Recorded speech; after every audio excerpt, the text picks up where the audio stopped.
쓸모없는 여자. 남들 다 낳는 애 하나 못 낳아? 몸조리나 잘하고 너 같은 여자 감당할 수 있는 남자나 찾아봐.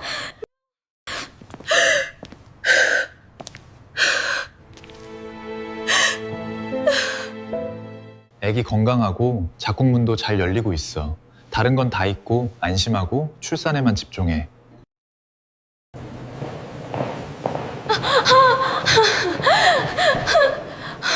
박민서, 그는 내가 아이를 낳지 못하는 메마른 여자라며 나를 버렸다. 나는 그의 아이를 뱃속에 품은 채 세상으로부터 배를 숨기며 조용히 떠났다. 내 인생 가장 연약한 순간에 우리는 다시 마주쳤고 그는 나를 비웃었다. 하지만 10분 뒤 운명은 모든 것을 뒤바꿔 놓았다. 이 이야기를 듣기 전에 댓글로 어느 도시에서 시청하고 계신지 알려주세요. 좋아요와 구독으로 저희 채널을 응원하는 것도 잊지 마세요. 여러분의 응원이 더 흥미로운 이야기를 만드는데 큰 힘이 됩니다. 판사의 의사봉 소리가 아직도 귓가에 쟁쟁하다. 7개월이 지난 지금도 3번의 소리. 땅, 땅, 땅.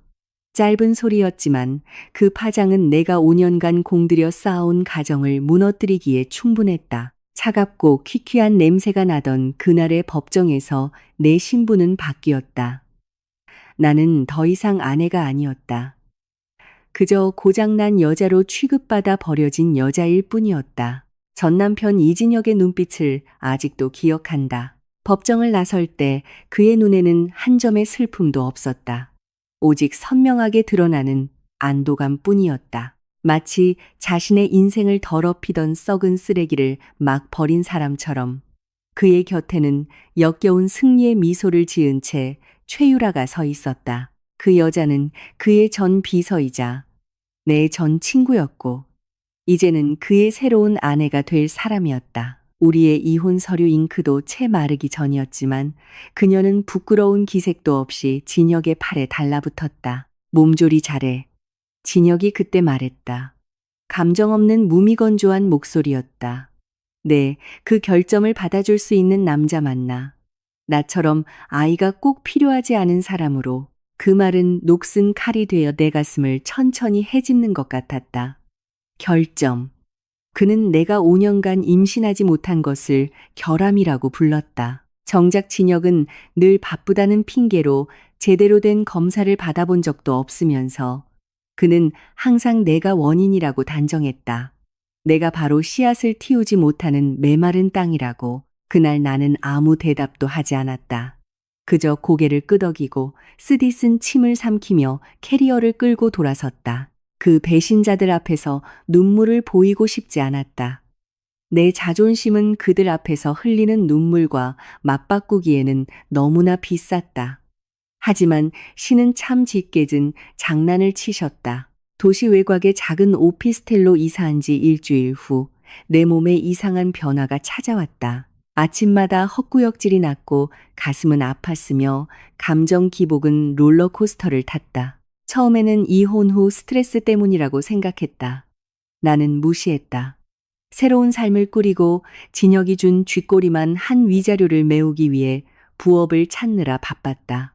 그는 유라와의 호화로운 결혼식 비용을 모아야 한다는 핑계를 댔. 그러던 어느 아침 속을 달래기 위해 생강차를 끓이다가 우연히 구급상자를 열었고 과거에 쓰다 남은 임신 테스트기 하나를 발견했다. 매달 나에게 헛된 희망을 안겨주던 그 물건이었다.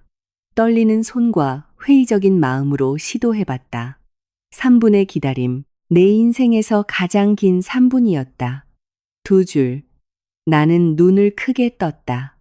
잠을 못 자서 헛것을 보는 건 아닌지 몇 번이고 눈을 비볐다.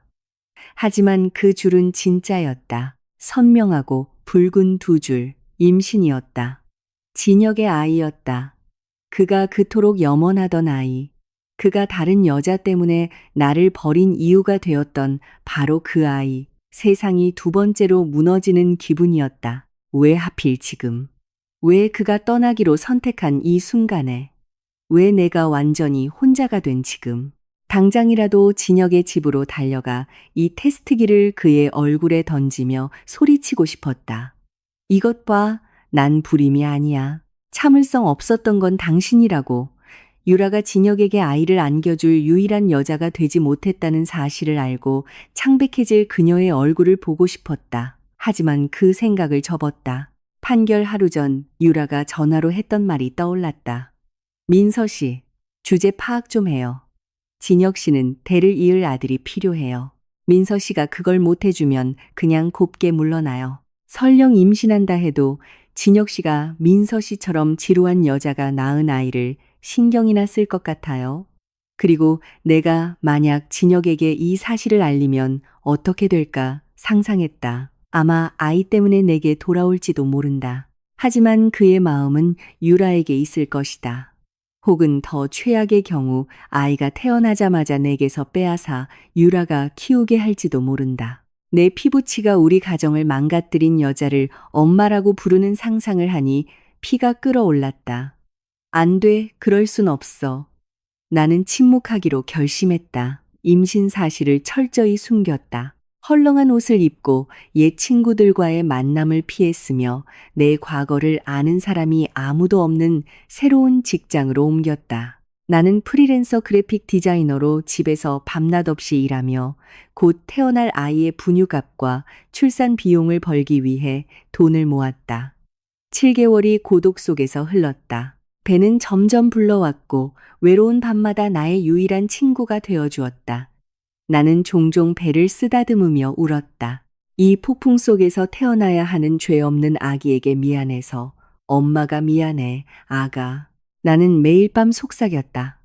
내 곁엔 아빠가 없지만 엄마 사랑만으로도 충분하게 해줄게. 우리 둘만으로도 괜찮아. 우린 강하니까. 오늘 밤 3층 오피스텔 창밖으로 폭우가 쏟아지고 있었다. 마치 세상이 분노한 듯 번개가 번쩍였다. 나는 소파에 앉아 내일 아침까지 보내야 할 로고 프로젝트를 마무리하려던 참이었다. 그때 갑자기 아랫배에서 작은 폭발이 느껴졌다. 펑 하고 물풍선이 터지는 것 같았다. 다음 순간 따뜻한 액체가 흘러나와 잠옷과 소파를 적셨다. 나는 얼어붙었다. 바닥에 고이기 시작하는 양수를 멍하니 바라보았다. 숨이 부섰다. 아직 때가 아닌데. 의사 선생님은 2주 뒤가 예정일이라고 했다. 하지만 이 아기는 세상을 보고 싶어 참을성이 없나 보다. 어쩌면 엄마에게 친구가 필요하다는 걸 알았을지도 모른다. 고통은 곧이어 찾아왔다. 평범한 통증이 아니었다. 허리와 배를 잔인하게 움켜쥐는 경련의 파도였다. 나는 신음하며 테이블 모서리를 붙잡았다. 아가, 조금만 참아줘. 나는 일어서려고 애쓰며 중얼거렸다. 다리가 심하게 떨렸다. 나는 혼자였다. 차키를 들고 대기하는 진혁도 아기 가방을 챙기느라 부산스러운 시어머니도 없었다. 오직 나, 문 옆에 미리 싸둔 출산 가방. 그리고 내 방어선을 무너뜨리기 시작하는 고통뿐이었다. 나는 휴대폰을 집어들어 카카오 택시를 불렀다. 병원 주소를 입력하는 손가락이 심하게 떨렸다. 하느님, 제게 힘을 주세요. 나는 울음을 참으며 기도했다. 쓰러지지 않게 해주세요. 제 아이는 제가 필요해요. 그날 밤, 쏟아지는 비와 인생의 폭풍 속에서 나는 홀로 목숨을 건 싸움을 준비하고 있었다. 내가 향하는 그 병원에서 과거가 이 진통보다 더 끔찍한 충격으로 나를 기다리고 있다는 사실을 전혀 모른 채 내가 탄 택시는 미친 듯이 쏟아지는 빗속을 가르며 달렸다. 자동차 와이퍼는 쉴 새 없이 좌우로 움직이며 물줄기를 닦아냈지만 앞 유리는 여전히 뿌옇게 흐렸다. 지금 내 미래처럼 나는 뒷좌석에 앉아 무늬 손잡이를 잇는 힘껏 쥐었다. 5분마다 고통의 파도가 밀려왔다. 마치 거대한 손이 내 자궁을 비틀어 짜는 것 같았다. 옥수수 알만 한 식은땀이 관자놀이를 타고 흘러내려 더 이상 참을 수 없는 눈물과 뒤섞였다. 손님, 괜찮으세요? 앞 좌석의 택시 기사님의 목소리에 당황한 기색이 역력했다. 중년의 아저씨였다. 그는 백미러를 통해 걱정스러운 눈빛으로 계속 나를 쳐다봤다. 아마도 깨끗한 자신의 차 시트에서 내가 아기를 낳을까봐 두려운 모양이었다. 아파요. 아저씨, 조금만 빨리 가주세요. 나는 또 다른 진통이 밀려올 때 숨을 참으며 겨우 대답했다. 하지만 길이 미끄러우니 조심해 주세요. 네, 손님, 서두르겠습니다. 조금만 참으세요. 남편분은 병원에서 기다리고 계신 거죠? 아저씨가 순진하게 물었다. 그 간단한 질문이 육체적인 진통보다 더 아프게 내 가슴을 찔렀다. 남편. 그 단어는 너무나 낯설고 고통스러웠다. 나는 대답할 힘없이 고개를 저었다. 젖은 창밖으로 고개를 돌렸다. 과거의 기억들이 고장난 필름처럼 머릿속에서 다시 돌아갔다. 그날 밤이 생각났다. 진혁이 좌절감의 벽으로 화병을 집어 던졌던 밤. 너는 쓸모없는 여자야, 민서야. 그가 소리쳤다. 나보다 늦게 결혼한 친구들도 벌써 애가 둘이야. 우리는 하나도 없잖아. 내 자궁에 문제가 있어서 이 집이 무덤처럼 조용하다고. 나는 그의 발치에 주저앉아 울며 제발 참아달라고 애원했던 것을 기억한다. 시험관 아기 시술해봐요, 여보. 아니면 입양이라도 해서. 내가 제안했지만 그는 내 손을 뿌리쳤다. 비싸. 내 돈은 차 할부금이랑 우리 생활비로 다 나가. 시험관 시술이 싼 줄 알아? 그리고 난 의학기술로 조작된 아이 말고 우월한 유전자에서 자연적으로 태어난 아이를 원해. 엄마가 기능적으로 결함이 있는 아이 말고. 기능적 결함. 그 말은 지금까지도 내 귓가에 맴돌고 있다. 보세요, 여보. 지금 그 기능적 결함이 당신의 핏줄을 낳기 위해 목숨을 걸고 있어요. 당신의 도움 없이, 당신의 돈 없이, 당신의 존재 없이. 악! 차가 무릉덩이를 밟으며 덜컹거릴 때 나는 비명을 질렀다. 죄송합니다, 손님. 어이쿠, 물이 많이 찼네요. 기사 아저씨가 초조하게 외쳤다.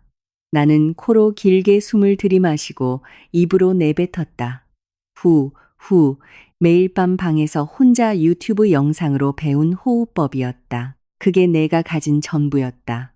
남편 없이 불룩한 배로 혼자 가기 부끄러워서 부부요가 교실 같은 건 다닐 수 없었다. 고통이 밀려올 때마다 나는 곧 태어날 아기의 얼굴을 상상했다. 나를 닮았을까? 아니면 그를 닮았을까? 솔직히 아이가 진혁을 닮았을까봐 두려웠다. 내가 아이를 미워하게 될까봐. 하지만 그 나쁜 생각을 서둘러 지웠다. 이 아이는 죄가 없다. 이 아이는 잘못된 시간에 찾아온 혹은 어쩌면 나를 외로움에서 구해줄 가장 완벽한 시간에 찾아온 선물이다. 다 왔습니다, 손님. 저기가 로비예요. 기사님의 말에 나는 생각에서 깨어났다.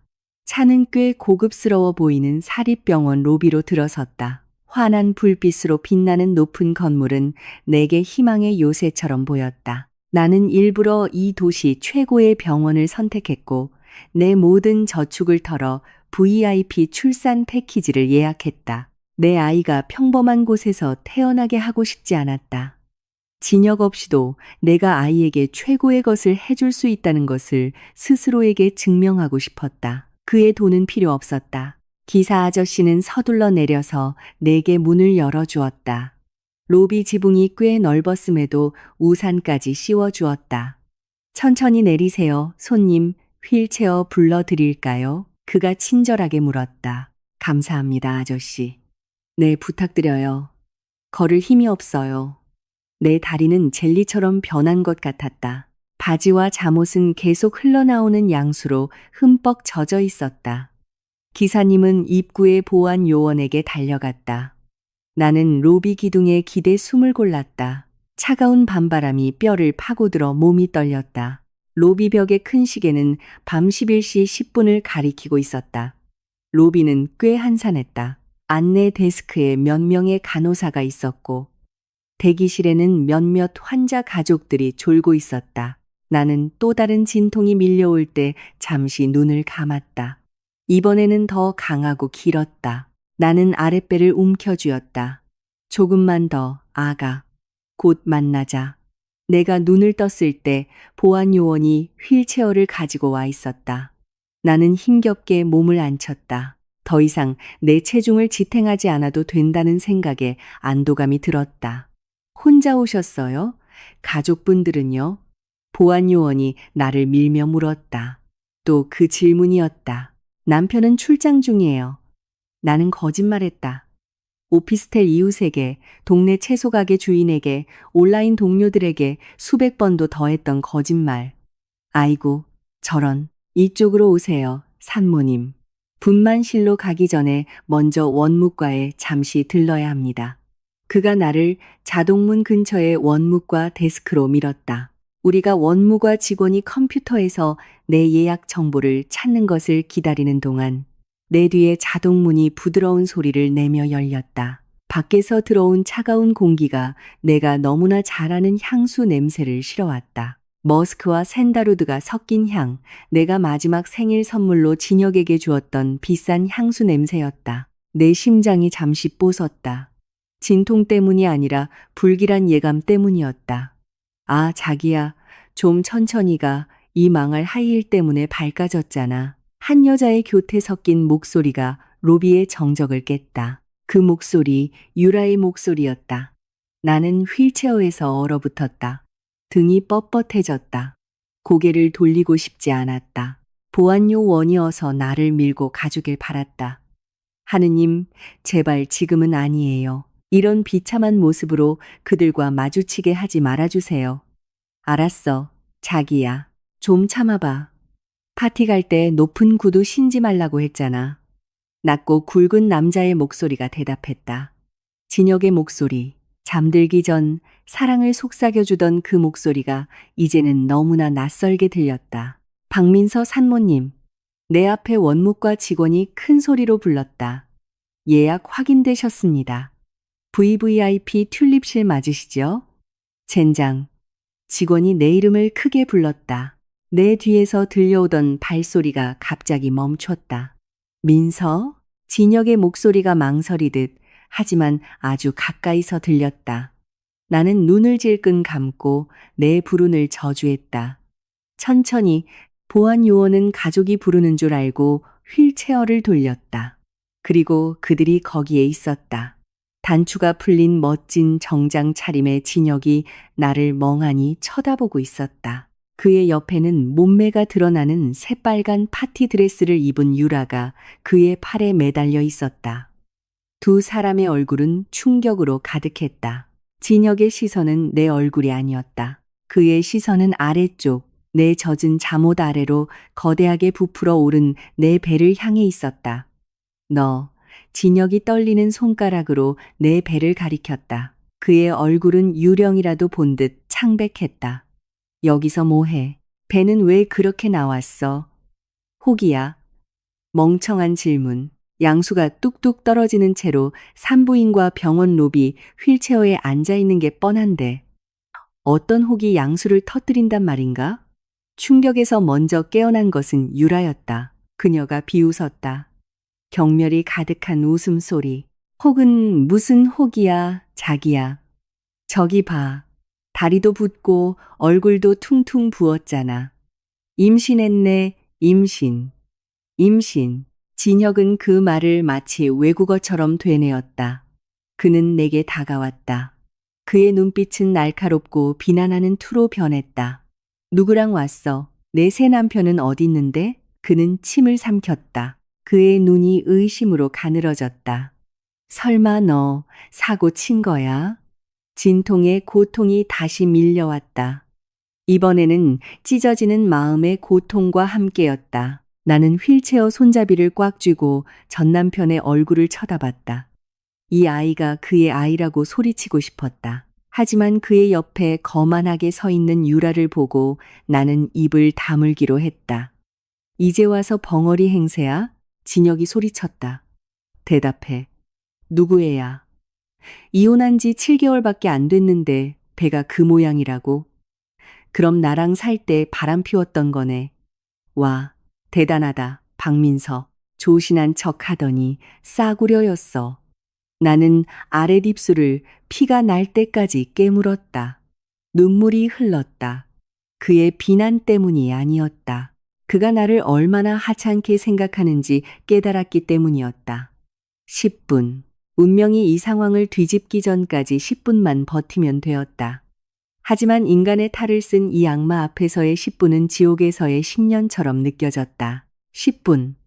내가 한때 죽도록 사랑했던 인간의 진짜 얼굴을 보는데 필요한 시간은 단 10분이었다. 시간은 로비 벽시계의 거만한 똑딱 소리에 맞춰 기어가듯 느리게 흘렀다. 내 앞에는 여전히 이진혁이 분노로 얼굴이 붉어진 채 서 있었다. 그의 가슴은 근거 없는 분노를 참느라 오르락 내리락 했다. 한편 내 자리를 빼앗은 최유라는 팔짱을 낀 채 마치 내가 자기 명품 구두 끝에 묻은 오물이라도 되는 양 나를 쳐다보고 있었다. 대답해. 박민서. 진혁이 다시 소리쳤다. 그의 목소리는 조용한 병원 로비에 울려 퍼졌다. 대기실에 앉아있던 몇몇 방문객들이 수군거리며 우리 쪽을 쳐다보기 시작했다. 누구애냐고? 바람 피운 거지? 어쩐지 내가 밤늦게 들어가면 피곤하다며 손도 못 대게 하더라. 다른 놈 씨를 품고 있었던 거였어. 그 비난은 너무나 악랄했다. 정작 내가 그를 거부했던 이유는 그가 술에 취해 다른 여자 향수 냄새를 풍기며 들어왔기 때문이었다. 나중에야 그게 유라의 향수였다는 걸 알았지만, 하지만 나는 여전히 침묵했다. 입이 굳게 닫혔다. 두려워서가 아니었다. 진통의 고통이 점점 더 심해졌기 때문이었다. 보이지 않는 거대한 손이 내 자궁을 쥐어짜는 것 같았다. 나는 휠체어 손잡이를 꽉 쥐었고 손마디가 하얗게 변했다. 식은땀이 관자놀이에서 폭포수처럼 쏟아져 내렸고 나는 필사적으로 눈물을 참았다. 됐어, 자기야. 유라가 일부러 만든 교태 섞인 목소리로 끼어들었다. 그녀는 코앞에서 손을 휘휘 저었다. 그냥 가자. 퀴퀴한 시장 냄새나. 우리 수준에 안 맞아. 바람나서 에벤 이혼녀 따위 신경 쓸 필요 없어. 여기서 구걸이나 하라지 뭐. 늑다리 스폰서가 와서 출산비 내주기만 기다리고 있겠지. 안 돼. 유라야. 진혁이 고집을 부렸다. 그의 남성적 자존심이 상한 듯했다. 나는 얘가 나를 속였다는 걸 인정하게 만들 거야. 지가 불임이라더니 임신을 했잖아. 그럼 자기 불륜을 덮으려고 나한테 거짓말을 한 거잖아. 명예훼손으로 고소할 거야. 나는 고통 속에서 눈을 감고 길게 숨을 내쉬었다. 하느님, 제게 힘을 주세요. 제 아이를 이 사악한 목소리들로부터 지켜주세요. 침묵 속에서 지난 7개월의 힘든 시간들이 떠올랐다. 심한 입덧으로 한밤중에 혼자 화장실로 기어가야 했던 시간들. 임산부는 받아주는 회사가 없었기에 면접을 보러 갈 때마다 불룩한 배가 보이지 않도록 복대로 배를 동여매야 했던 시간들. 내가 가진 유일한 귀금속이었던 결혼 반지를 팔아 고급 비타민과 임산부용 우유를 사야 했던 기억. 나는 이 모든 것을 이 아이를 위해 했다. 그리고 지금 이 아이의 생물학적 아버지가 여기 서서 이 순결한 아이를 사생아라고 비난하고 있었다. 박민서, 귀 먹었어? 진혁이 한 걸음 다가와 내 어깨를 잡으려는 듯 손을 들었다. 휠체어를 밀어주던 보안 요원이 망설이는 듯했다. 그는 나를 돕고 싶어 했지만 비싼 정장을 입은 진혁의 행색을 보고 기가 죽은 듯했다. 그는 그저 휠체어를 진혁의 손이 닿지 않도록 살짝 뒤로 물릴 뿐이었다. 아저씨, 저 좀 데려가 주세요. 내 목소리는 거의 들리지 않을 정도로 작았다. 어디에도 데려가지 마. 진혁이 보안 요원에게 명령했다. 내 얘기 아직 안 끝났어. 이 병원 원장 부를 거야. 풍기물난 환자가 편안함을 방해한다고 신고할 거라고. 진혁의 손이 내 머리카락 끝에 거의 닿으려던 바로 그 순간 안내 데스크 뒤쪽에서 부드럽지만 단호한 엘리베이터 도착음이 들렸다. 일반 방문객이 사용하는 엘리베이터가 아니었다. VVIP 엘리베이터였다. 특정인들만 이용할 수 있는 금빛으로 장식된 엘리베이터. 띵! 엘리베이터 문이 활짝 열렸다. 진혁의 고함으로 시끄럽던 로비가 갑자기 조용해졌다. 엘리베이터 안에서 뿜어져 나오는 위험 있는 아우라가 너무나 강렬해서 그것을 본 모든 사람의 입을 다물게 할 정도였다. 그 사람이 모습을 드러냈다. 흠 하나 없이 깨끗한 긴 흰색 의사 가운을 입은 키 크고 건장한 남자. 왼쪽 가슴에는 김도현, 산부인과 전문의, 병원장이라고 쓰인 금색 명찰이 달려 있었다. 그는 날카로운 턱선과 매처럼 날카로우면서도 따뜻한 눈빛을 가진 잘생긴 남자였다. 그의 뒤에는 3명의 수간호사와 건장한 체격의 경호원 2명이 검은색 정장을 입고 따라붙었다. 그들은 빠르게 걸었다. 그들의 구둣발 소리는 대리석 바닥 위에서 위험 있게 울려 퍼졌다. 로비에 있던 사람들은 마치 왕을 맞이하는 백성처럼 자동으로 길을 비켜섰다. 김도연 원장의 눈은 빠르게 실내를 훑었고 정확히 내가 있는 곳에서 멈췄다. 진지했던 그의 얼굴은 깊은 걱정의 표정으로 바뀌었다. 민서야, 그가 불렀다. 그의 목소리는 중후하고 굵었으며 소유욕이 가득 담겨 있었다. 그는 길 한가운데에 얼어붙은 진혁과 유라를 무시하고 내게 거의 달려오다시피 했다. 도현은 내 휠체어 옆에 바로 무릎을 꿇고 나와 눈높이를 맞췄다.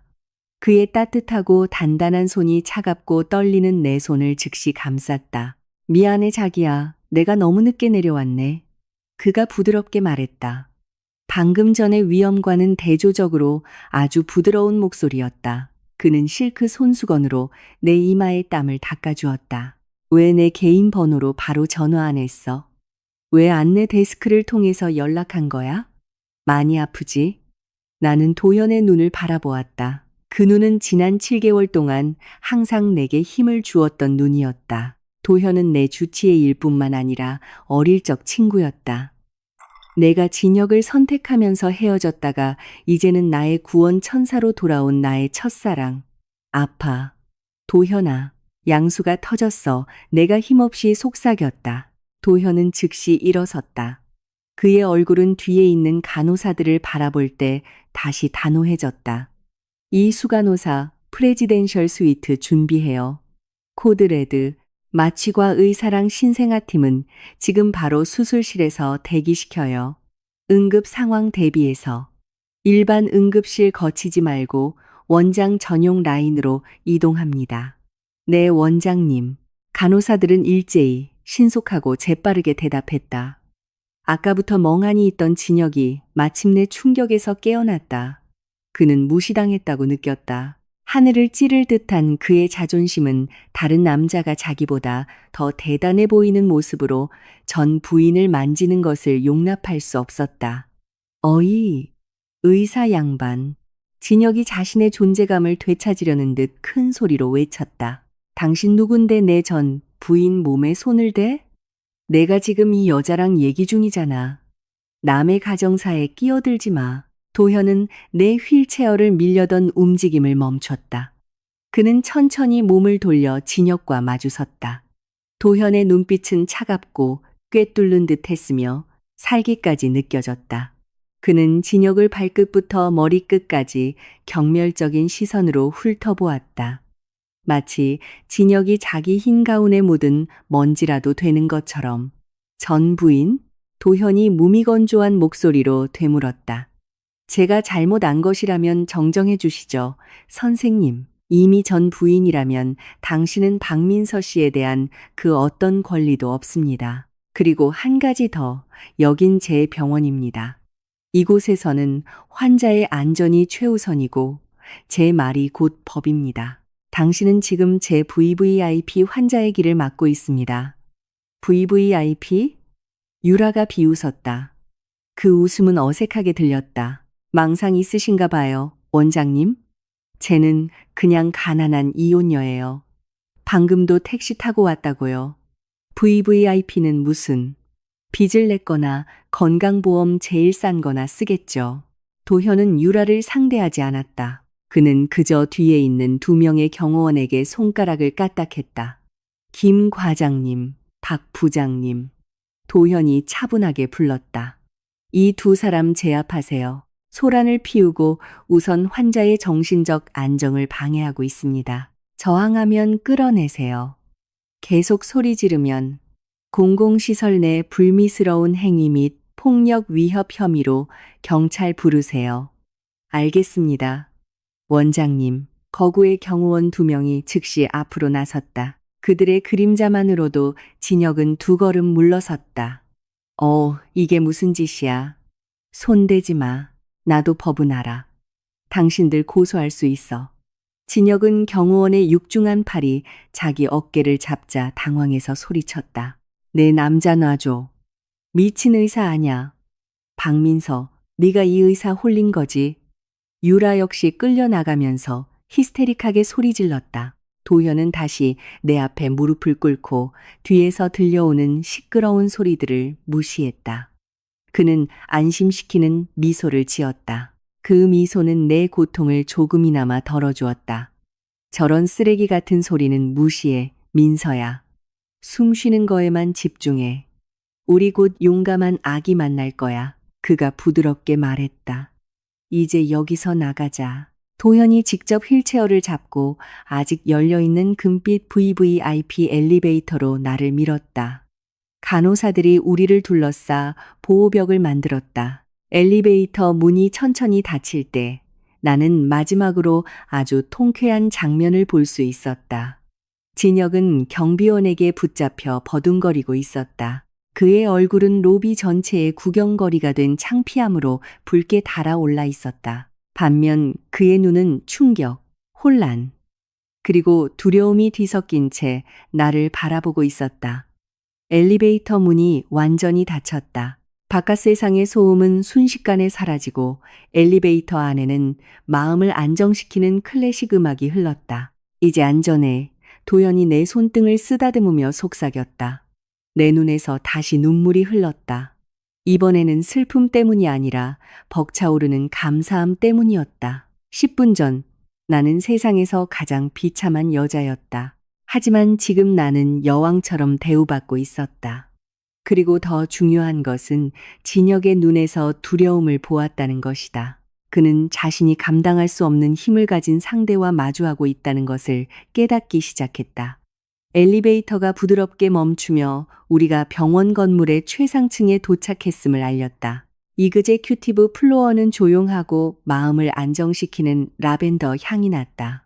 아래층 로비의 혼란과는 달리 이곳의 분위기는 너무나 평화로웠다. 두꺼운 카펫이 우리의 발소리를 흡수했고 벽은 값비싼 추상화로 장식되어 있었다. 이곳은 내가 지난 7개월 동안 숨어 지냈던 좁은 오피스텔과는 완전히 다른 세상이었다. 도현은 나를 프레지덴셜 스위트로 밀고 들어갔다. 이 방은 병실이라기보다 5성급 호텔의 펜트하우스에 가까웠다. 이탈리아 가죽 소파가 있는 넓은 거실, 양문형 냉장고가 완비된 개인 주방, 그리고 바닥부터 천장까지 이어진 거대한 통유리창 너머로 비 내리는 도시의 야경이 반짝였다. 방 한가운데에는 최첨단 전동분만 침대가 나를 맞이할 준비가 되어 있었다. 간호사들은 매우 효율적으로 움직였다. 몇 분 만에 나는 부드러운 분홍색 일본 면 소재의 환자복으로 갈아입었다. 링거는 조금의 통증도 없이 내 손등에 깔끔하게 연결되었다. 태아 심음 감지기, 가낭, 내 불룩한 배에 부착되어 빠르고 강한 아기의 심장 소리를 들려주었다. 쿵쿵쿵쿵. 세상에서 가장 아름다운 소리였다. 아기 심장박동 좋아요. 분당 145회. 자궁문은 62m 열렸습니다. 박민서 산모님, 정말 대단하시네요. 혼자서 62m 열릴 때까지 참으시다니. 나를 검사한 수간호사가 감탄하며 칭찬했다. 나는 그저 힘없이 미소 지었다. 마음의 상처가 더 아파서요. 이 정도 고통은 아무것도 아니에요. 나는 속으로 중얼거렸다. 도현은 잠시 나갔다가 의사 가운을 짙은 파란색 수술복으로 갈아입고 다시 들어왔다. 그는 그 의료복을 입으니 더욱 멋져 보였다. 그는 의자를 끌어와 내 침대 옆에 앉아 나를 뚫어지게 바라보았다. 이제 설명해봐. 도현이 요구했다. 목소리는 진지했지만 눈빛은 여전히 부드러웠다. 왜 아래층에서 그 자식이 너를 모욕하게 내버려뒀어? 왜 그게 자기 아이라고 바로 말하지 않았어? 나는 한숨을 쉬며 크리스탈 샹들리에가 장식된 방 천장을 바라보았다. 그가 권리를 주장하게 하고 싶지 않았어. 도현아, 만약 그가 내가 임신한 걸 알면 이 아이를 빼앗아갈까봐 두려웠어. 아니면 더 심하게는 유라를 내 아이의 새엄마로 만들려고 할까봐. 그건 견딜 수 없어. 도현은 내 손을 꽉 잡았다. 그는 너한테서 아무것도 빼앗을 수 없어, 민서야. 내가 여기 있는 한 그는 내 아기 손톱 끝 하나 건드리지 못할 거야. 내가 이미 경비팀에 2층으로의 접근을 차단하라고 지시했어. 그의 사진은 모든 경비 초소에 깊이 인물로 공유됐고, 고마워, 도현아. 넌 내게 너무 과분해. 난 그냥 평범한 환자일 뿐인데. 이렇게 호화로운 병실 비용은 감당할 수 없어. 도현은 내 입술에 검지를 대며 내 말을 막았다. 쉿. 내가 몇 번이나 말했어. 넌 평범한 환자가 아니라고. 넌 내가 10년 동안 찾아 헤맨 여자야. 그리고 비용 문제는 그냥 투자라고 생각해. 우리 미래를 위한 투자. 그는 윙크를 하며 긴장된 분위기를 풀려고 했고, 진통 속에서도 내 뺨이 붉어졌다. 갑자기 방문이 조심스럽게 노크되었다. 웃음을 참는 듯한 표정의 젊은 간호사가 태블릿 PC를 들고 들어왔다. 실례합니다, 원장님. 방해해서 죄송합니다. 간호사가 말했다. 무슨 일이죠, 김 간호사? 도연이 내 손을 놓지 않은 채 물었다. 저기, 원장님, 아까 로비에서 소란 피웠던 남자분이요. 아직도 아래층 원무과에서 난동을 부리고 있어요. 박민서 산모님의 의료 기록을 요구하면서 자기가 남편이라 알 권리가 있다고 주장한대요. 도현이 비웃었다. 그래서 우리 원무과 직원이 정말 똑똑하게도 이렇게 말했대요. 죄송합니다만, 선생님, 저희 시스템상 박민서 산모님은 미혼모이자 우선 주주로 등록되어 있습니다. 보호자 명단에 선생님 성함은 없습니다. 그랬더니 그분이 더 난리를 치면서 산모님 임신 주수를 물어봤다고 합니다. 나는 숨을 참았다. 바로 그때였다. 계속해요. 도현이 부추겼다. 원무과 직원이 의료 기록대로 솔직하게 대답했대요. 박민서 산모님은 현재 임신 39주 만삭입니다. 그 말을 듣자마자 그 남자분 얼굴이 시체처럼 창백해졌대요. 원장님. 간호사가 킥킥 웃었다. 제가 마침 서류 가지러 거기 있었거든요. 그분이 갑자기 조용해지더니 넋나간 사람처럼 서 있더래요. 그러더니 손가락으로 뭘 세기 시작하더라고요. 아마 개월수를 세는 거였겠죠. 그러다 힘이 풀렸는지 로비 바닥에 주저앉아서 경비 아저씨한테 또 혼났어요. 도현은 의미심장한 미소를 지으며 나를 돌아보았다. 거봐, 수학은 거짓말을 안 하지. 이혼 7개월, 임신 9개월, 초등학생도 그 씨앗이 판사의 망치 소리가 들리기 2개월 전에 심어졌다는 걸 알겠지. 나는 지금 진혁의 얼굴을 상상했다. 엄청난 충격에 휩싸인 얼굴. 그는 지금껏 내가 불임이고 내가 문제라는 착각 속에서 살아왔다.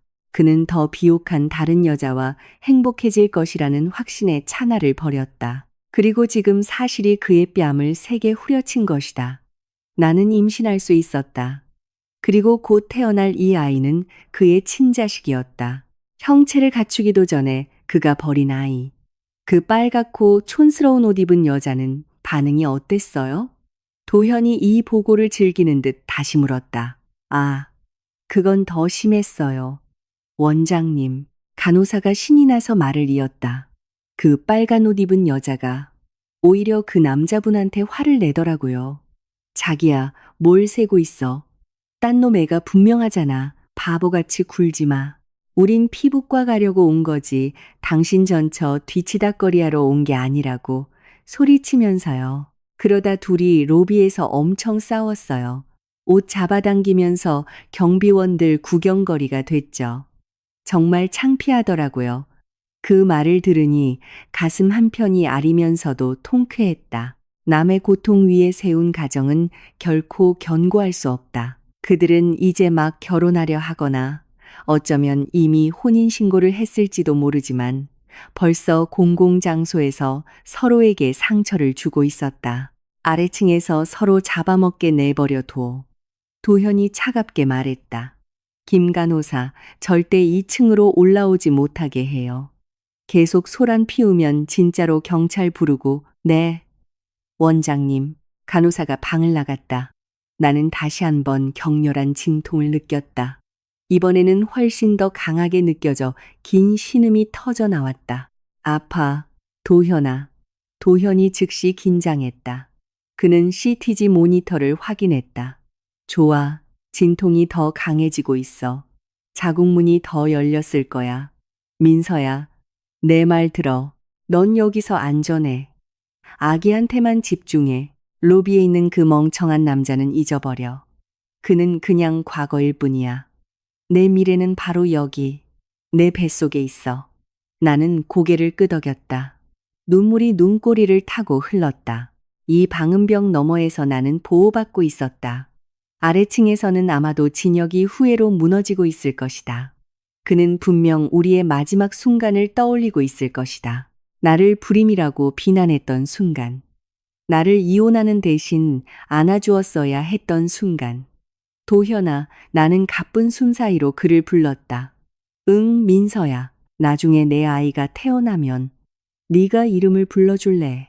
태어나서 처음 듣는 목소리가 자기를 버린 아빠 목소리가 아니었으면 좋겠어. 도현은 잠시 말이 없었다. 그의 눈가가 촉촉해졌다. 그는 내 이마에 존경과 애정이 담긴 키스를 했다. 내가 몇 년간 진혁에게서는 단 한 번도 받아보지 못했던 키스였다. 그건 내 인생 최고의 영광이 될 거야. 민서야, 네가 허락한다면 내가 그 아이의 아빠가 되어줄게. 그 말은 내게 천연 마취제와 같았다. 출산의 고통은 여전했지만 내 마음의 상처는 서서히 아물고 있었다. 밖에서는 여전히 폭우가 몰아치고 있었고 진혁의 마음속 폭풍도 마찬가지일 것이다. 하지만 여기 이 방에서는 새로운 희망의 새벽이 밝아오고 있었다. 그리고 나는 준비가 되었다. 내가 실패한 여자가 아니라는 살아있는 증거를 낳을 준비가. 시간은 이 프레지덴셜 스위트 분만실 안에서 그 의미를 잃어버린 듯했다. 오직 고통과 땀, 그리고 삶과 죽음 사이에 사투만이 존재했다. 매 순간이 영원처럼 느껴졌다. 진통은 쉴 새 없이 밀려왔다. 점점 더 간격이 좁아지고 인정사정 없이 내 허리와 배를 강타했다. 마치 새로운 생명이 나올 길을 만들기 위해 내 뼈가 하나씩 으스러지는 것 같았다. 숨 깊게 들이마셔, 민서야. 입으로 천천히 내쉬고. 좋아. 그렇게 김도연 원장의 차분한 목소리가 귓가에 들려왔고 고통의 폭풍 속에서 유일한 버팀목이 되어주었다. 그의 손은 단 한순간도 내 손을 놓지 않았다. 나는 왼손으로는 침대 시트를 움켜쥐었고 오른손으로는 그의 손을 으스러져라 쥐었다. 아마 내 손톱이 그의 살을 파고들었을지도 모른다. 아파, 도현아. 못 참겠어. 죽을 것 같아. 나는 가쁜 숨을 몰아쉬며 신음했다. 넌 강해. 민서야. 내가 아는 사람 중에 네가 가장 강해. 지금 누가 너와 함께 싸우고 있는지 기억해. 내 아기야. 아기도 지금 세상 밖으로 나오려고 싸우고 있어. 지금 포기하면 안 돼. 도현이 내 귓가에 속삭였다. 그는 시원한 물티슈로 내 얼굴을 흠뻑 적신 땀을 닦아주었다. 내 주위의 간호사들은 신속하고 조용하게 움직이며 집중되면서도 차분한 분위기를 만들었다. 편안함을 위해 방의 조명은 약간 어두워졌다. 자궁문 다 열렸습니다, 원장님. 침대 발치에 서 있던 수간호사가 보고했다. 아기 머리가 보이기 시작했어요. 머리숱이 많네요. 그 보고를 듣자 내 심장이 세차게 뛰었다. 머리숱이 많다고. 내 아기가 바로 저기에 있었다.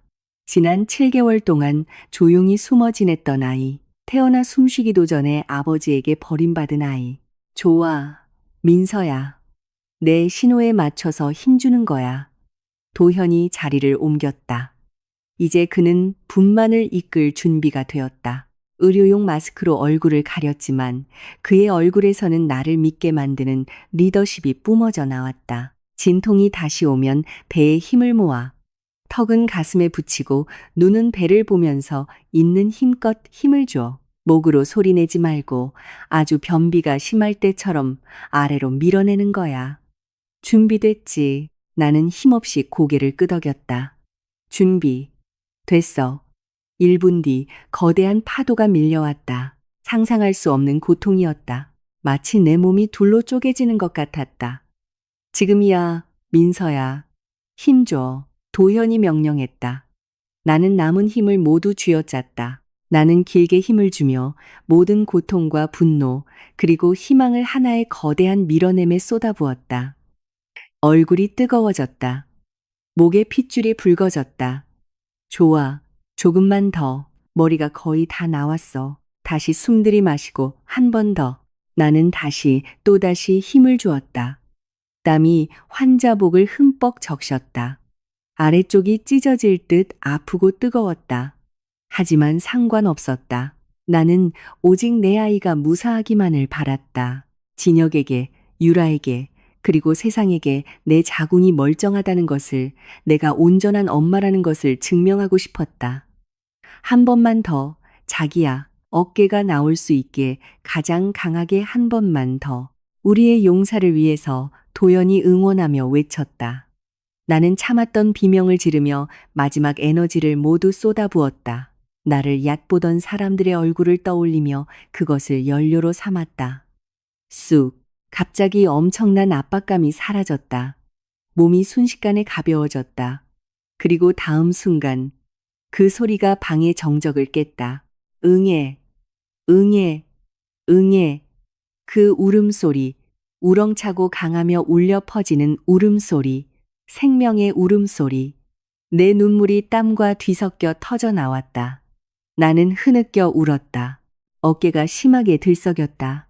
저건 내 아기 목소리였다. 진혁과의 5년 결혼 생활 동안 헛된 망상으로만 존재했던 목소리. 내가 이혼당하고 모욕당하는 것을 감수하게 만든 그 목소리. 이제 그 목소리는 현실이 되어 이 VVIP 병실의 모든 구석을 채우고 있었다. 감사합니다. 완벽해요. 남자아기고 건강하고 모든 게 다 있어요. 부족한 것 하나 없습니다.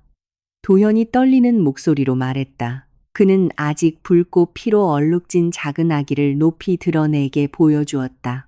내 흐릿한 눈으로 그 작은 생명체를 바라보았다. 아기는 몸을 꿈틀거리며 세상을 향해 주먹질하듯 손을 꽉 쥐고 있었다. 도현은 탱거루 케어를 위해 아기를 내 가슴 위에 올려놓았다. 아기의 따뜻하고 축축한 피부가 내 가슴 피부에 닿았다. 그 느낌은 마법 같았다. 그 순간 출산의 모든 고통이 흔적도 없이 사라졌다. 오직 가슴이 터질 듯 벅차오르는 사랑만이 가득했다. 나는 아들의 얼굴을 보았고 가슴이 살짝 내려앉았다. 그는 진혁을 너무나 닮았다. 오똑한 콧날, 얇은 입술, 심지어 짙은 검은 머리카락까지 모든 것이 그의 아버지 복사판이었다. 진혁의 유전자는 이 아기의 외모를 너무나 강력하게 지배하고 있었다. 마치 신이 이 죄 없는 얼굴을 통해 진혁을 꾸짖으려는 의도라도 있는 것처럼. 하지만 아기가 부은 눈을 천천히 떴을 때 나는 거기서 나 자신을 보았다. 그 눈, 부드럽고 동그란 눈, 내 눈이었다. 안녕, 아가야. 안녕, 내 아들. 나는 쉰 목소리로 속삭이며 피와 양수 냄새가 나는 아기의 정수리에 입을 맞췄다. 세상에서 가장 향기로운 냄새였다. 어서 와. 엄마가 미안해. 우리 둘이서 싸워야 했어. 정말 잘생겼다, 민서야. 엄마처럼. 도연이 마스크 너머로 미소 지으며 칭찬했다. 그는 아기의 머리를 부드럽게 쓰다듬었다. 이름은 뭐야? 나는 큰 유리 창밖을 보았다. 밖에 폭풍우는 잦아들고 부슬비만 내리고 있었다. 동쪽 하늘에서는 황금빛 한 줄기가 어둠을 가르며 나타나기 시작했다. 해가 곧 뜰 것이었다. 새벽이. 내가 단호하게 대답했다. 이름은 새벽이야. 내 인생 가장 어두운 밤이 지나고 찾아온 빛이니까. 새벽 멋진 이름이네. 도현이 칭찬했다. 이제 내 약속을 지킬게. 도현은 새벽이의 오른쪽 귀에 얼굴을 가까이 댔다. 그는 감미롭고 경건한 목소리로 아이의 이름을 불러주기 시작했다. 아가야, 내 이름은 새벽이야. 김새벽. 새벽아, 이 세상에 온 걸 환영해. 건강하고 용감하게 자라렴. 아빠가, 엄마가, 온 세상이 널 사랑한단다. 도현의 목소리가 감동적으로 울려 퍼졌다. 내 눈물이 다시 쏟아져 내렸다. 원래는 진혁이 해야 할 일이었다. 원래는 아버지가 이 아이의 귓가에 처음으로 세상의 축복을 속삭여 주어야 했다. 하지만 그의 아버지는 자존심과 욕망을 위해 아이를 버렸다. 그리고 여기 아무 관계도 아닌 다른 남자가 진심으로 그 역할을 대신하고 있었다. 아까까지 크게 울던 새벽이는 그 목소리를 듣고 서서히 진정했다. 마치 알아듣는 듯 편안해하는 듯 했다. 하지만 그 평화는 깨졌다. 도현이 축복의 말을 끝내는 순간 우리 스위트룸 문 밖에서 소란이 들렸다. 남자의 고함 소리, 부딪히는 소리, 그리고 사람들이 뛰어다니는 소리. 아기 소리가 들렸어. 내 아들이야. 그 목소리, 진혁의 목소리였다. 그는 로비에서 어떻게든 빠져나온 모양이었다. 방금 진정되었던 내 심장이 공포로 다시 빠르게 뛰기 시작했다. 나는 새벽이를 꽉 껴안았다. 내 보호 본능이 불타올랐다. 그가 밖에 있어 내가 겁에 질려 중얼거렸다. 도현은 몸을 일으켰다. 아기에게 축복을 빌어주던 부드러운 얼굴은 이제 차갑고 단단하게 변했다. 그는 의료용 장갑을 벗어 의료 폐기물 통에 거칠게 던졌다. 수간호사님, 민서 씨와 아기 잘 지켜주세요. 안에서 문 잠그고 저 말고는 아무에게도 열어주지 마세요. 도현이 간호사에게 단호하게 명령했다. 네, 원장님. 도현은 나를 보며 안심시키는 고갯짓을 했다. 여기 있어. 새벽이랑 좋은 시간 보내. 문 앞에 쓰레기는 내가 처리할게. 도현은 문을 향해 당당하게 걸어갔다. 그의 등은 넓고 단단해 보였고 우리 둘을 위한 방패가 될 준비가 되어 있었다. 프레지덴셜 스위트의 문이 열리고 도현은 밖으로 나가자마자 등 뒤로 문을 단단히 닫았다. 그는 문 앞에 팔짱을 끼고 서서 마치 죄인을 심판할 준비가 된 지옥의 문지기처럼 보였다. VVIP 복도의 광경은 꽤나 혼란스러웠다. 거구의 경호원 2명이 미친 사람처럼 날뛰는 진혁을 제지하려 애쓰고 있었다. 그의 비싼 정장은 구겨졌고 넥타이는 삐뚤어졌으며 깔끔하던 머리는 엉망이었다. 그의 얼굴은 땀과 좌절의 눈물로 붉게 달아올라 있었다. 진혁의 뒤에는 유라가 명품 가방을 든 채 시큰둥한 표정으로 서 있었다. 그녀는 태어난 아기에 대한 동정심 때문이 아니라 히스테릭한 진혁의 행동으로 창피를 당한 것에 화가 난 듯 보였다. 나 들어가야 돼. 아기 울음소리가 들렸단 말이야. 진혁이 경호원의 소나귀에서 벗어나려 발버둥 치며 소리쳤다. 붙잡아. 도현이 차갑게 명령했다. 도현이 나오자 진혁은 잠시 발버둥을 멈췄다. 그의 눈이 도현을 날카롭게 쏘아보았다. 숨이 가빴다. 원장, 비켜. 저 안에 내 전 부인이 있지? 방금 애 낳았지? 남자 아기 소리가 들렸어. 내 아들이야. 내가 아빠라고. 도현은 꿈쩍도 하지 않았다. 그는 마치 현미경 아래의 박테리아 표본을 보듯 무표정하게 진혁을 쳐다보았다. 아빠? 죄송합니다만 누구시죠? 제가 알기로 아내 환자는 의학적 사유로 이혼한 미혼모입니다만. 모르는 척하지 마, 이 자식아. 진혁이 떨리는 손가락으로 도현의 얼굴을 가리켰다. 민서는 이혼하고 7개월 만에 애를 낳았어. 그건 분명 내 아들이야. 우린 5년 동안 부부였어. 내가 개주기를 알아. 그렇게 빨리 바람 피울 애가 아니야. 내 핏줄이라고. 아, 도현이 한쪽 눈썹을 치켜 올렸다. 그래서 당신 아이라는 걸 인정하시는군요. 법정에서는 신성한 법전 앞에서 박민서 씨가 불임이고 그녀의 자궁이 메마르고 쓸모없다고 맹세하지 않으셨습니까? 그 이유로 이혼하신 거 아니었나요? 진혁은 자신의 말에 스스로 발목이 잡혀 할 말을 잃었다. 얼굴이 창백해졌다. 네. 내가 잘못 생각했어. 걘 임신할 수 있었어. 내가 걔랑 아이를 가질 수 있었던 거야. 내가 잘못 이혼했어. 잘못 생각했다고요? 도현이 비웃었다. 그 웃음은 날카롭고 찌르는 듯 했다. 당신은 잘못 생각한 게 아니라 멍청하고 사악한 겁니다. 당신은 단 한 번도 자신을 검사해보지 않았어요. 무작정 아내를 비난했죠. 그리고 이제 아이가 태어나자 그녀가 9개월 동안 혼자 버티고 사생아를 임신했다는 오명을 견디고 혼자서 출산의 고통을 겪고 나니 갑자기 나타나서 권리를 주장하겠다고요? 내가 아빠야. 내 피가 저 아이 몸에 흐르고 있다고 진혁이 다시 소리쳤다. 이번에는 목소리가 갈라지며 절망적으로 들렸다. 내가 아이 이름을 불러줄 권리가 있어. 내가 이름을 지어줄 권리가 있다고. 내 아들을 보고 싶어. 비켜. 진혁이 다시 달려들려 했지만 도현은 차분하게 한 손으로 진혁의 가슴을 막았다. 도현의 손길은 너무나 강해서 진혁은 뒤로 비틀거렸다. 당신은 늦었어. 도현이 차갑게 말했다. 그 아이는 이미 내가 이름을 불러주었고 엄마가 이름을 지어주었어. 그리고 출생신고서에 아버지라는 비어있을 겁니다. 왜냐하면 민서와 그 아이에게 당신은 7개월 전부터 죽은 사람이니까. 진혁의 눈이 휘둥그레졌다. 안 돼. 그럴 리 없어. 넌 그럴 권리 없어. 민서야. 민서야, 나와봐. 자기야, 그만 좀 해. 창피해 죽겠네.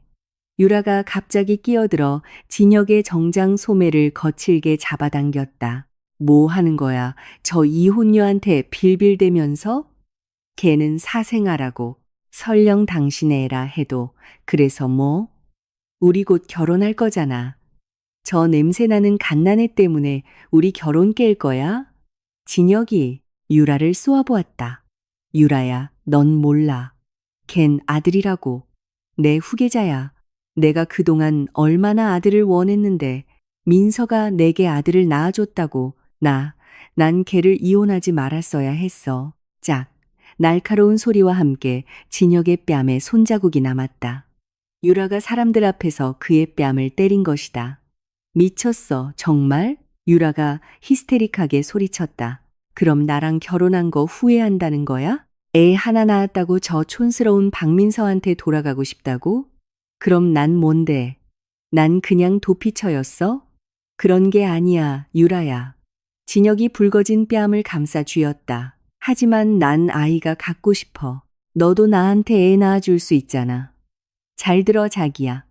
유라가 큰 소리로 말을 잘랐다. 그녀의 목소리는 복도에 울려 퍼졌다. 내가 당신이랑 결혼하는 건 당신이 능력 있고 잘 나가니까 그런 거야. 난 애 낳기 싫어. 애 낳으면 몸매 망가지고 가슴 처지고 귀찮잖아. 난 애 돌보는 거 질색이야. 내가 박민서처럼 배불뚝이가 될 거라고 생각했다면 꿈 깨. 정적이 흘렀다. 유라의 고백은 독가스처럼 공중에 떠 있었다.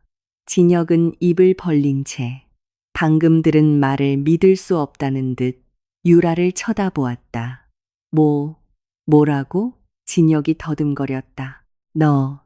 넌 애를 낳기 싫다고? 하지만 예전에는 그건 당신이 박민서랑 이혼하게 만들려고 한 말이지. 유라가 죄책감 없이 쏘아붙였다. 당신이 나를 선택하게 하려고. 거짓말이었어. 난 애들 시끄럽고 냄새나서 싫어. 진혁의 세상이 순식간에 무너졌다. 그는 진심으로 자신을 사랑해주고 아이까지 낳아줄 수 있는 아내를, 알고 보니 자신에게 아이를 낳아줄 생각이 전혀 없는 여자 때문에 버린 것이다. 그는 다이아몬드를 버리고 날카로운 자갈 한 줌을 쥔 것이었다. 후회는 파도처럼 밀려오는 것이 아니라 그를 덮쳐 익사시키는 쓰나미 같았다. 그는 즉시 굳게 닫힌 민서의 병실 문을 다시 돌아보았다. 그 안에는 한때 자신을 진심으로 사랑했던 여자가 있었다. 그 안에는 방금 태어난 자신의 핏줄, 아들이 있었다. 그리고 자신은 밖에 있었다. 방금 자신의 속임수를 고백한 이기적인 여자와 함께 갇혀 있었다. 진혁은 복도 바닥에 무릎을 꿇었다. 다리에 힘이 풀렸고 눈물이 쏟아져 내렸다. 민서야. 그는 전 부인의 이름을 부르며 흐느꼈다. 미안해. 민서야. 내가 잘못했어. 후회해. 도연은 그 비참한 광경을 조금의 동정심도 없이 쳐다보았다. 이진혁 씨, 후회는 항상 마지막에 찾아오는 법이죠. 처음에 찾아오는 건 접수라고 부릅니다. 이제 제 병원에서 나가주시죠.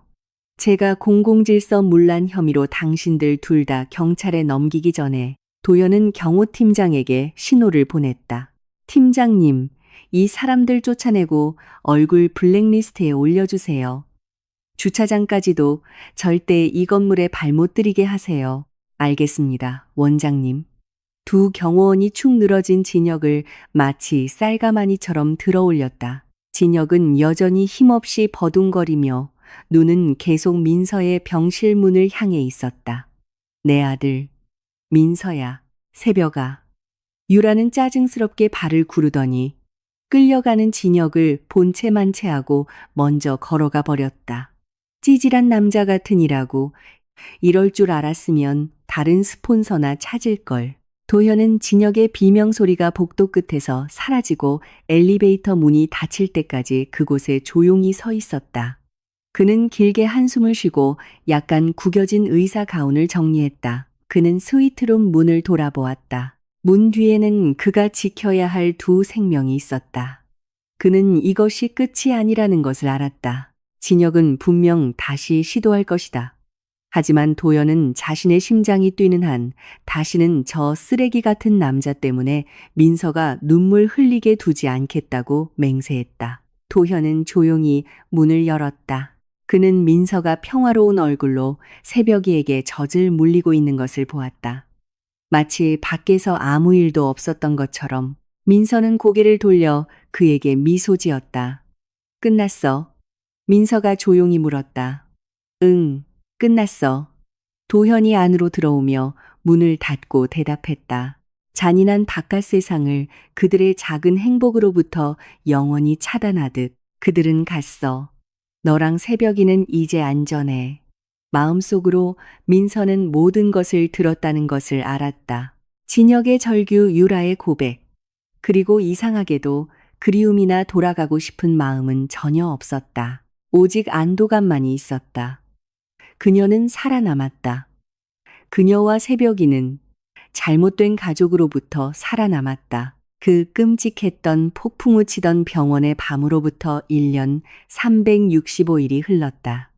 흐르는 강물처럼 시간은 오래된 상처를 씻어내는 힘이 있었다. 비록 그 흉터는 내가 얼마나 강하게 버텨냈는지를 상기시키는 기억으로 남겠지만 오늘 아침 내 손으로 직접 번 돈으로 산 새 집의 뒷마당은 누군가에게 받은 집이 아닌 활기찬 분위기로 가득했다. 하늘색과 흰색 풍선들이 울타리 구석구석을 장식하고 있었다. 두 그루의 망고나무 사이에는 새벽이의 첫 번째 생일을 축하합니다 라고 쓰인 커다란 현수막이 늠름하게 걸려 있었다. 갓 구운 케이크와 숯불에 구워지는 닭꼬치 냄새가 공기를 가득 채웠다. 비눗방울을 쫓아다니는 이웃 아이들의 웃음소리와 뒤섞여서 나는 테라스에 서서 내 앞에 아름다운 풍경을 바라보았다. 새벽이 눈물 속에서 태어났던 내 작은 아들은 이제 앙증맞은 비틀거림으로 아장아장 걸을 수 있게 되었다.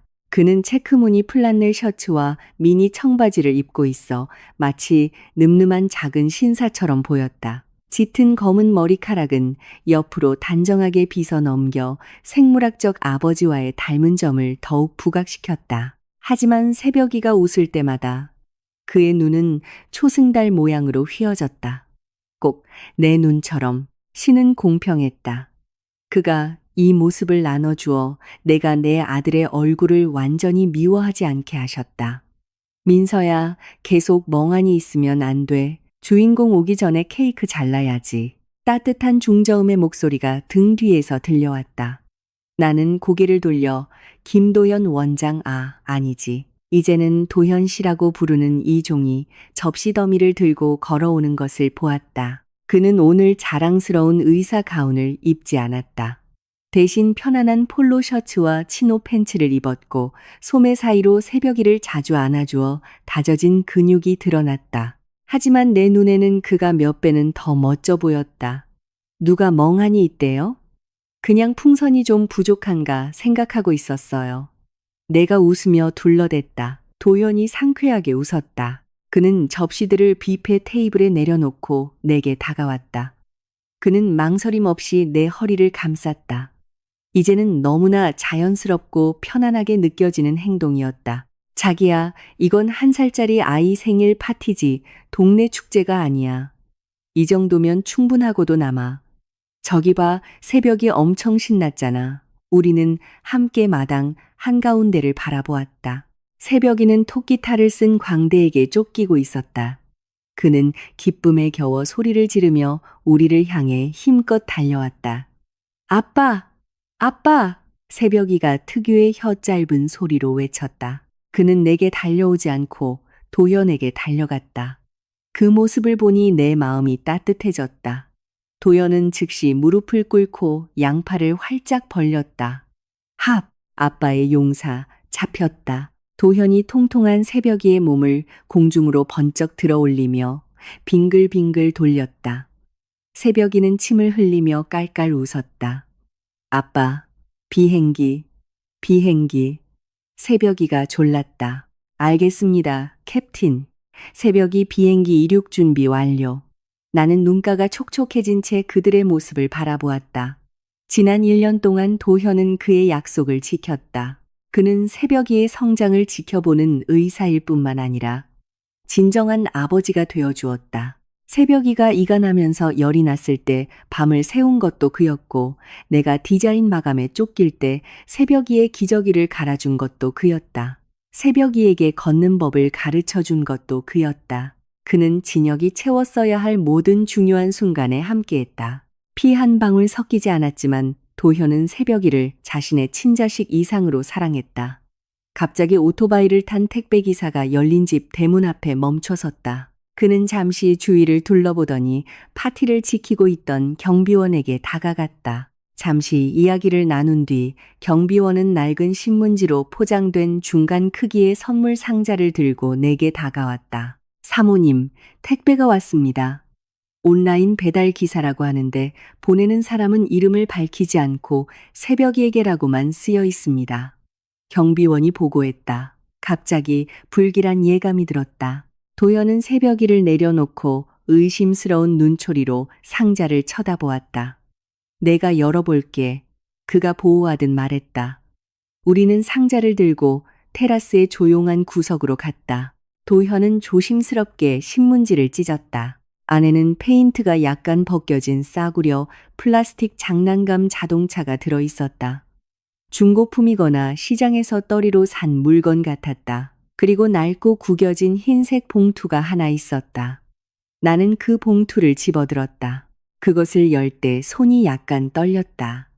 안에는 노트에서 거칠게 찢어낸 종이에 내가 너무나 잘 아는 악필로 쓰인 글씨가 있었다. 내 아들 새벽이에게 첫 번째 생일을 축하한다, 아들아. 아빠가 싸구려 장난감밖에 못 줘서 미안하구나. 아빠가 지금 돈이 없어. 아빠 사업이 망했단다. 사실은 유라 이모가 저지른 횡령 사건 때문에 회사에서 잘렸어. 민서야, 만약 네가 이걸 읽는다면 제발 새벽이 한 번만 만나게 해줘. 보고 싶어. 나 지금 혼자야. 유라는 3개월 전에 나를 떠났어. 내 남은 저축이랑 차까지 훔쳐서 도망갔어. 나 지금 터미널 뒤편의 좁은 고시원에서 살아. 몸도 아프고 민서야. 나 후회해. 하늘의 맹세코. 정말 후회해. 내 메신저 프로필 사진을 봤어. 그 의사랑 정말 행복해 보이더라. 그 자리에 내가 있었어야 했는데. 새벽이를 안고 있는 사람이 나였어야 했는데. 제발, 민서야, 한 번만 더 기회를 줘. 내가 변할게. 내 집에서 하인 노릇이라도 할 테니 내 아들 곁에만 있게 해줘. 죄 많은 아빠가.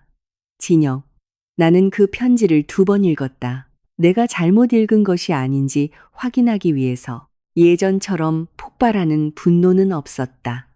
오직 연민만이 있었다. 불쌍한 진혁, 한때 비싼 정장을 입고 거만하게 내 자궁을 메마른 땅이라 모욕했던 그 남자가 이제는 좁은 고시원에서 생을 마감하고 있었다. 그가 완벽하다고 여겼던 아내에게 버림받고 거지처럼 애원하고 있었다. 그의 업보는 너무나 빠르고 잔인하게 찾아왔다. 그가 완벽하다고 선택했던 여자, 유라는 그의 인생을 뼈까지 갉아먹는 기생충이었다. 그 사람한테서 온 거야? 도현이 내 손에 들린 편지를 힐끗 보며 무덤덤하게 물었다. 나는 고개를 끄덕였다. 만나게 해달래. 자기는 망했다고. 유라가 자기 재산 들고 도망갔대. 도현이 작게 코웃음을 쳤다. 그래서 기회를 줄 거야? 나는 도현을 바라보다가 얼굴에 초콜릿 크림을 잔뜩 묻힌 채 생일 케이크를 먹고 있는 새벽이를 보았다. 기회? 나는 옅은 미소를 지었다.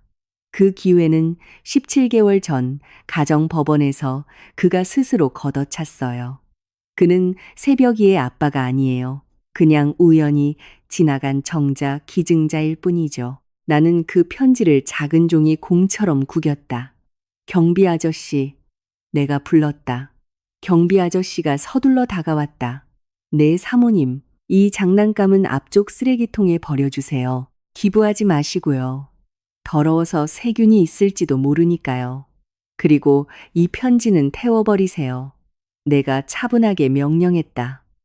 알겠습니다. 사모님. 경비 아저씨가 떠난 후 도현이 내 손을 잡았다. 정말 후회 안 하겠어.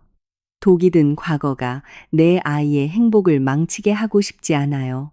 새벽이에게는 기댈 곳이 필요할 때만 찾아오는 아빠는 필요 없어요. 새벽이에게는 기댈 곳이 되어줄 아빠가 필요하죠. 그리고 그 아빠는 당신이에요, 도연 씨. 도연의 눈이 커졌다. 숨길 수 없는 행복의 빛이 그 안에 있었다. 그는 바지 주머니를 뒤져 작은 빨간 벨벳 상자를 꺼냈다. 민서야, 사실 이건 오늘 밤 촛불 저녁 식사 때 주려고 했는데 지금이 딱 맞는 순간인 것 같아. 도현이 긴장하며 말했다. 그의 얼굴이 붉어졌고 평소 차분하던 태도는 갑자기 고등학생처럼 어색해졌다. 그가 상자를 열었다. 단순하지만 우아한 다이아몬드 반지가 그 안에서 반짝였다. 박민서, 문제없는 인생을 약속할 순 없어. 그건 불가능하니까. 하지만 약속할게. 어떤 문제가 닥쳐도 다시는 혼자 두지 않을게. 내가 새벽이의 법적인 아빠가 되고 싶어. 내가 당신의 남편이 되고 싶어. 나와 결혼해 줄래? 내 눈에서 눈물이 흘렀다. 이번에는 순수한 행복의 눈물이었다. 도현 씨, 알잖아요. 저는 애 딸린이 혼녀예요. 부족한 게 많다고요. 그리고 나는 일에 미친 노총각이지. 도현이 웃으며 말을 잘랐다. 우리 서로 쌤쌤이야. 네, 네. 그럴게요. 내가 단호하게 대답했다. 도현이 내 약지에 반지를 끼워주었다. 딱 맞았다. 그가 나를 꼭 껴안았고 우리가 껴안는 것을 본 새벽이가 달려와 우리 다리에 매달리며 안아달라고 졸랐다. 우리는 파티 중간에 참석한 친구들과 가족들의 환호 속에서 셋이서 껴안았다. 하지만 그 기쁨 뒤편으로 내 눈꼬리에 무언가가 잡혔다. 울타리 밖 길 건너편에 범퍼가 찌그러진 낡은 세단 한 대가 멀찌감치 주차되어 있었다. 창문은 어두웠지만 약간 내려져 있었다. 그 안에서 희미하게 우리를 바라보는 한 쌍의 눈이 보였다. 누탄 눈, 덥수룩한 수염으로 야윈 얼굴, 그리고 공허한 시선, 진혁이었다. 그는 모든 것을 지켜보고 있었다. 그가 버렸던 전 부인이 이제 자신보다 훨씬 뛰어난 다른 남자의 품에서 행복하게 웃고 있는 것을, 자신의 친아들이 다른 남자를 아빠라고 부르는 것을, 마땅히 자신의 것이었어야 할 지상의 천국이 이제 그에게 영원히 굳게 닫혔다는 것을 나는 그 차를 잠시 쳐다보다가 고개를 돌렸다. 더 이상 상관없었다. 나는 새벽이를 들어올려 그의 통통한 뺨에 입을 맞췄다. 이것 봐, 아가. 너를 사랑하는 사람이 이렇게 많아. 새벽이는 케이크를 가리키며 즐겁게 제잘거렸다. 낡은 세단은 거친 소리를 내며 시동을 걸더니 길거리에 먼지를 남기고 천천히 사라졌다. 결코 치유될 수 없는 후회를 싣고서 진혁은 남은 평생을 결코 만질 수 없는 우리 행복의 그림자에 시달리며 살아갈 것이다. 나는 새벽이를 뚫어지게 바라보며 그의 귓가에 조용히 속삭였다. 내 지난 과거를 마감하는 한 문장이었다. 넌 아빠를 잃은 게 아니야, 아가. 넌 널 가질 자격이 없는 아빠로부터 구해진 거란다. 그리고 오늘 하느님께서 훨씬 더 좋은 분으로 바꿔주셨어. 태양은 우리 머리 위에서 우리 앞에 펼쳐진 미래처럼 밝게 빛나고 있었다. 폭풍은 지나갔고 마침내 무지개가 떴다.